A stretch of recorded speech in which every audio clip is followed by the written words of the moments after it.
YIMP, Yayasan Insan Mulia Pama. Bismillah. Assalamualaikum warahmatullahi wabarakatuh. Innal hamdalillah nahmaduhu wa nasta'inuhu wa nastahdih wa na'udzu billahi min shururi anfusina wa sayyiati a'malina. May yahdihillahu fala mudilla lahu wa may yudlilhu fala hadiyalah.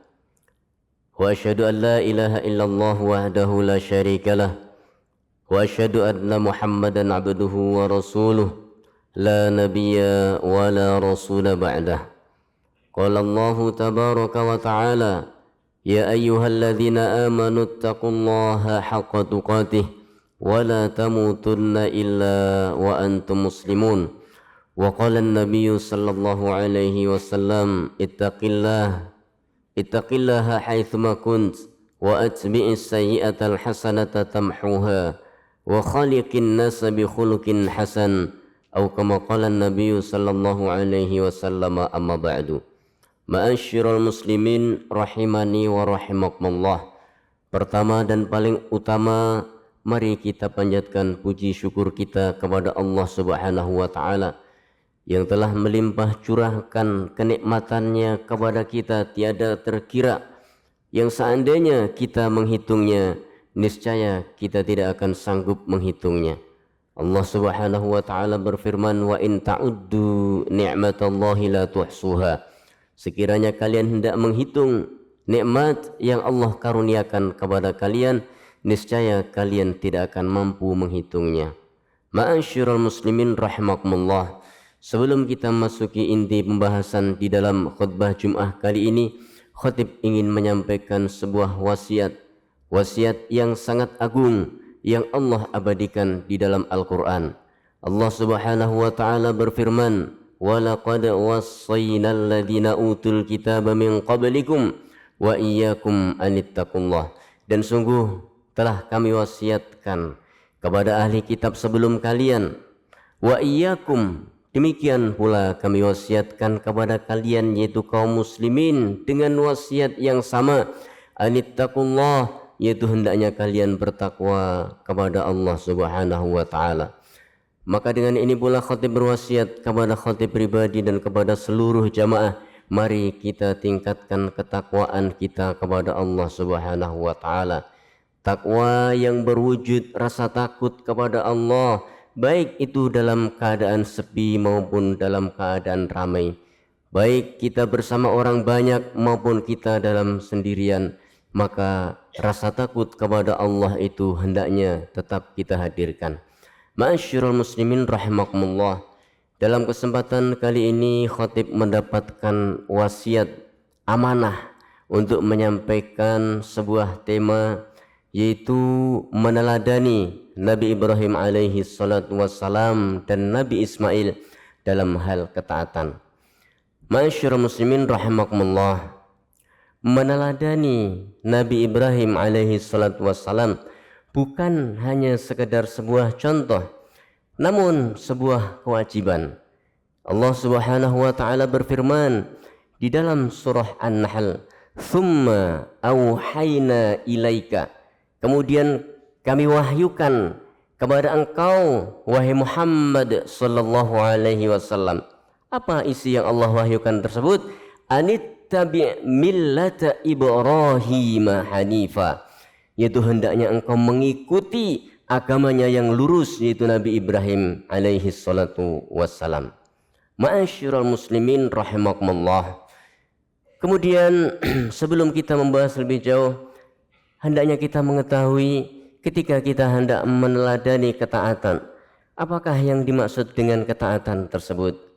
Apa yang dikatakan dengan ketaatan itu? Taat secara bahasa artinya adalah al-inqiyad, yaitu mengikatkan diri pada sesuatu, sehingga ketika ia terikat pada sesuatu tersebut, dia tidak akan terlepas dari sesuatu itu. Sementara secara istilah, makna taat atau taat adalah iltizamu ma amarallahu bihi, itu melaksanakan apa yang Allah perintahkan. melaksanakan sesuatu yang menyebabkan Allah ridho di dalam 5 hal. Yang pertama, minal i'tiqad, di dalam hal keyakinan. Wa minal qawli, yang kedua dalam hal ucapan. Yang ketiga, wal amali, dalam perbuatan. Yang keempat, wa fil akhlak, di dalam akhlak. Dan yang kelima, wal muamalah, di dalam muamalah. Maka inilah yang disebut dengan ketaatan. Kita mencontoh Nabi Ibrahim alaihi salatu wassalam dan Nabi Ismail. Bagaimana kita melihat kehidupan mereka. Diawali dengan perjalanan beliau alaihi salatu wassalam di dalam berdakwah, di dalam mentauhidkan Allah subhanahu wa ta'ala. Kemudian beliau diuji dalam kurun waktu yang sangat lama, tidak mendapatkan keturunan. Kemudian setelah beliau memiliki keturunan, maka Allah juga menguji beliau untuk melihat sejauh mana kecintaan Nabi Ibrahim tersebut. Apakah lebih cinta kepada Allah subhanahu wa ta'ala atau lebih cinta kepada yang lainnya, walaupun itu adalah keluarganya sendiri. Sehingga Al-Quran mengisahkan, falamma balagha ma'ahu sa'ya, ketika Nabi Ismail alaihi salatu wassalam sudah menginjak dewasa, qala ya bunayya, disitulah awal dari kisah ini. Wahai anakku, kata Nabi Ibrahim alaihi salatu wassalam, inni ara fil manami anni azbahuka, sesungguhnya aku mendapatkan perintah dari Allah di dalam mimpiku untuk menyembelih engkau, wahai putra tercintaku. Qala, maka Ismail pun menjawab, ya abati, wahai ayahku yang tercinta, if'al, kerjakanlah ma tu'mar, apa yang Allah perintahkan kepada engkau, wahai ayah. Satajiduni, niscaya engkau akan mendapati aku, wahai ayah, minas sabirin, tergolong orang-orang yang sabar. Ma'asyiral muslimin rahimakumullah, kesabaran inilah menjadi salah satu tauladan yang harus kita contoh. Ketaatan yang luar biasa, di mana para ulama ahli tafsir mengatakan kesabaran yang dimaksudkan di dalam ayat ini mencakup 3 hal sekaligus. Yang pertama adalah kesabaran di dalam menjalankan perintah Allah subhanahu wa ta'ala, di mana seorang tidak dikatakan sempurna keimanannya sebelum ia sabar di dalam menjalani perintah-perintah. Yang kedua, kesabaran di dalam menjauhi larangan-larangan Allah subhanahu wa ta'ala. Karena seandainya mereka tidak melaksanakan perintah itu, niscaya mereka akan terjerumus ke dalam sebuah larangan, yaitu melakukan kedurhakaan kepada Allah subhanahu wa ta'ala. Maka ini pun telah ditepis dengan kesabaran tersebut. Dan yang ketiga adalah kesabaran di dalam menerima takdir Allah subhanahu wa ta'ala. Ma'asyiral muslimin rahimakumullah, keteladanan di dalam bersabar ini akan kita jumpai. Sehingga di dalam surah As-Sajdah disebutkan, waja'alna minhum a'immatan yahduna bi amrina, di antara mereka keturunan Nabi Ibrahim tersebut akan menjadi pemimpin-pemimpin di bawah perintah kami, kata Allah subhanahu wa ta'ala. Ternyata di situ Allah memberikan 2 syarat. Yang pertama, lamma sabaru, ketika mereka teruji kesabarannya. Yang kedua adalah wa kanu bi ayatina yuqinun, dan mereka yakin dengan ayat-ayat kami. Ma'asyiral muslimin rahimakumullah, keteladanan yang lain di dalam hal itu adalah ketika kita melihat Nabi Ibrahim dan Nabi Ismail alaihi salatu wassalam membangun Ka'bah yang menjadi syariat sampai hari ini bagi kita untuk mendatanginya. Bahkan Nabi sallallahu alaihi wasallam menyebutkan, la tushaddur rihal illa ila thalathati masajid, janganlah kalian menguatkan keinginan untuk berpergian kecuali ke 3 masjid, yaitu Masjidil Haram, Masjidil Aqsa, dan masjidku ini, kata Nabi sallallahu alaihi wasallam, yaitu Masjid Nabawi. Ma'asyiral muslimin rahimakumullah.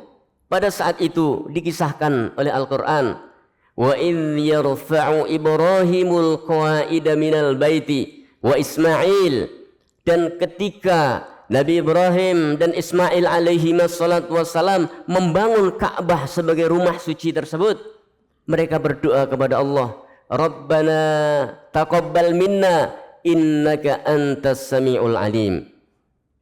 Ketika mereka melakukan amalan-amalan yang agung, amalan yang semua manusia pasti melihat bahwa itu adalah suatu kebaikan, sebuah misi yang suci, sebuah misi ilahiyah untuk menebarkan dan menegakkan agama Allah Subhanahu wa taala. Namun di penghujung doa tersebut, Nabiullah Ibrahim dan Ismail alaihi wassalam mengatakan, Rabbana taqabbal minna innaka antas samiul alim. Ya Allah, terimalah apa yang kami lakukan ini. Menunjukkan bahwasanya mereka sangat faham yang menyebabkan mereka selamat itu bukanlah amalan, namun yang menyebabkan mereka selamat adalah rahmat Allah Subhanahu wa taala. Ma'asyiral muslimin rahimakumullah. Nabiullah Ibrahim alaihissalatu wassalam menjadi teladan di dalam menegakkan ketauhidan, sehingga Al-Quran kemudian mengatakan, makana Ibrahimu Yahudiyan wala Nasraniyan walakin kana hanifan muslima wa ma kana minal musyrikin. Bukanlah Ibrahim itu seorang Yahudi, bukan pula seorang Nasrani, akan tetapi dia adalah seorang muslim yang berserah diri kepada Allah dengan agamanya yang lurus tertuju kepada Allah Subhanahu wa taala. Ma'asyiral muslimin rahimakumullah. Teladan yang lain yang kita peroleh dari Nabiullah Ibrahim alaihissalatu wassalam adalah dari mana ketika beliau meninggalkan keluarganya di Mekah, dengan sabarnya beliau melakukan ketaatan kepada Allah Subhanahu wa taala. Kemudian beliau berdoa kepada Allah, Rabbi ja'alni muqimas salati wa min dzurriyyati Rabbana wa taqabbal du'a.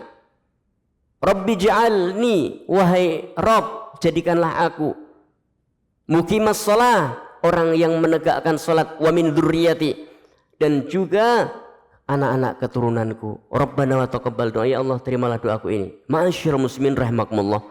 Pelajaran apa yang kita ambil dari sini? Para ahli tafsir mengatakan, di antara Imam Ibnu Katsir rahimahullah taala menyebutkan bahwa kenapa yang diminta Nabiullah Ibrahim alaihissalatu wassalam menjadi orang yang menegakkan salat dan meminta supaya keturunan-keturunan yang menjadi para penegak salat. Ini menunjukkan bahwa ada sebuah rahasia di dalam salat tersebut. Apa rahasia di balik salat tersebut? Bahwa salat merupakan komunikasi seorang hamba dengan Allah Subhanahu wa taala. Salat akan menjadi standar amal sebagaimana disebutkan Nabi sallallahu alaihi wasallam, inna awwala ma yuhasabu bihil abdul mu'minu yaumal qiyamah as-shalah. Sesungguhnya yang pertama kali akan dihitung oleh Allah pada hari kiamat nanti adalah as-salat. Jika salat itu bagus, maka semua amalnya akan dinyatakan bagus. Jika buruk, maka akan menjadi buruk pula. Di dalam riwayat yang lain disebutkan, as-salatu mi'rajul mu'min, salat adalah mi'rajnya orang yang beriman. Ma'asyiral muslimin rahimakumullah. Itulah mengapa kemudian Allah menjadikan standar ketika seorang mengikuti, meneladani Nabi Ibrahim alaihi salatu wassalam, dikatakan seorang yang telah mendapatkan agama yang lurus. Sebagaimana Allah firmankan di dalam surah An-Nisa, "Waman ahsanu dinan", siapa orang yang lebih baik agamanya, mimman aslama wajhahu lillah, dibandingkan dengan orang yang berserah diri kepada Allah Subhanahu wa taala, wattaba'a millata Ibrahim hanifa, kemudian ia mengikuti, meneladani agama Nabi Ibrahim alaihi salatu wassalam. Barakallahu li wa lakum fil Qur'anil azim wa nafa'ani wa iyyakum bima fihi minal ayati wa dzikril hakim wa taqabbala minni wa minkum tilawatahu fastaghfiruh innahu huwal ghafurur rahim. Bismillah walhamdulillah wassalatu wassalamu ala Rasulillah wa ala alihi wa ashabihi wa man walah, amma ba'dah. Ma'asyiral muslimin rahimakumullah. Ketika kita telah mendengar kisah sedikit tentang Nabiullah Ibrahim alaihissalatu wassalam dan keteladanan yang hendaknya kita contoh, di mana beliau telah membuktikan kecintaan kepada Allah lebih besar daripada seluruh isi dunia ini, termasuk keluarganya sendiri. Pengorbanan kepada Allah jauh lebih besar dibandingkan pengorbanan tentang hal-hal yang lainnya. Kita belajar pengorbanan kepada beliau, kita belajar bersabar, kita belajar ikhlas. Namun apakah semua itu tanpa sebab? Tidak, semua itu dengan sebab yang nyata. Bagaimana Nabi Ibrahim alaihissalam dipilih oleh Allah menjadi khalilnya, menjadi orang terdekatnya. Bagaimana Nabi Ibrahim alaihissalam tumbuh menjadi sosok yang sangat sabar, menjadi sosok yang sangat ikhlas, sosok yang mampu membuktikan pengorbanannya kepada Allah Subhanahu wa taala. Yang demikian diawali dari satu hal, yaitu kebersihan hati dan jiwa. Ketika Allah Subhanahu wa taala berfirman, wa min, dan diantara wa min syi'atihi Ibrahim, dan diantara yang akan meneruskan syiar-syiar Nabi Nuh alaihi salatu wassalam adalah Nabi Ibrahim alaihi salatu wassalam. Kenapa demikian? Izja'a rabbahu biqalbin salim, ketika ia datang kepada Allah dengan hati yang selamat, dengan hati yang bersih, dengan hati yang bersih dari kotoran-kotoran dosa, dengan hati yang lurus, dengan hati yang menghadap kepada Allah Subhanahu wa taala. Dan itu beliau tunjukkan di dalam salah satu doanya ketika beliau mengatakan di dalam surah Asy-Syu'ara, wala tukhzini yauma yub'atsun, ya Allah, janganlah engkau hinakan aku kelak di hari kiamat. Kenapa? Yauma la yanfa'u malu wala banun, karena pada hari tersebut tidak akan pernah ada manfaatnya harta-harta yang kita kumpulkan, wala banun, dan anak-anak keturunan yang kita banggakan, mereka tidak akan memberikan manfaat sedikit pun untuk kita, illa man atallaha biqalbin salim, kecuali orang-orang yang datang kepada Allah dengan hati yang bersih. Maka inilah pokok daripada khutbah Jum'ah kali ini. Untuk meneladani kebaikan, kita tidak akan mampu melakukannya kecuali dengan membersihkan hati. Sebagaimana disebutkan Imam An-Nawawi, wa'lam, ketahuilah, anna awwala ma yutahhiru talibul ilmi al-qulub. Hendaknya para penuntut ilmu syar'i, kaum muslimin mengetahui, yang pertama kali hendaknya sebelum mereka beramal, sebelum mereka belajar, yang pertama kali adalah dengan membersihkan hatinya. Wa innahu wi'aul ilmi, karena sesungguhnya hati itu adalah tempatnya ilmu. Ketika hati tidak bersih, maka ilmu tersebut tidak akan memberikan manfaat. Innallaha wa malaikatahu yusalluna 'alan nabi ya ayyuhalladzina amanu sallu 'alaihi wa sallimu taslima.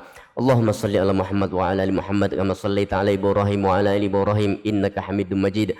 Allahumma barik ala Muhammad wa ala ali Muhammad kama barakta ala Ibrahim wa ala ali Ibrahim innaka Hamidum Majid. Allahumma ighfir lil muslimin wal muslimat wal mu'minina wal mu'minat al ahya'i minhum wal amwat innaka sami'un qaribun mujibud da'awat wa ya qadiyal hajat. Allahumma a'izzal islam wal muslimin wa ahlikil kafarata wal musyrikin. Allahumma anfa'na bima 'allamtana wa 'allimna ma yanfa'una wa zidna 'ilma. Rabbana ighfir lana wa liwalidina warhamhum kama rabbawna shighara. Rabbana atina min ladunka rahmah wa hayyi' lana min amrina rasyada. Rabbana atina fid dunya hasanah wa fil akhirati hasanah wa qina adzabannar. Ibadallah, innallaha ya'muru bil adli wal ihsan wa ita'i dzil qurba wa yanha 'anil fahsya'i wal munkari wal baghi ya'idzukum la'allakum tadhakkarun wa la dzikrullahi akbar wallahu ya'lamu ma tasna'un. Aqimis shalah.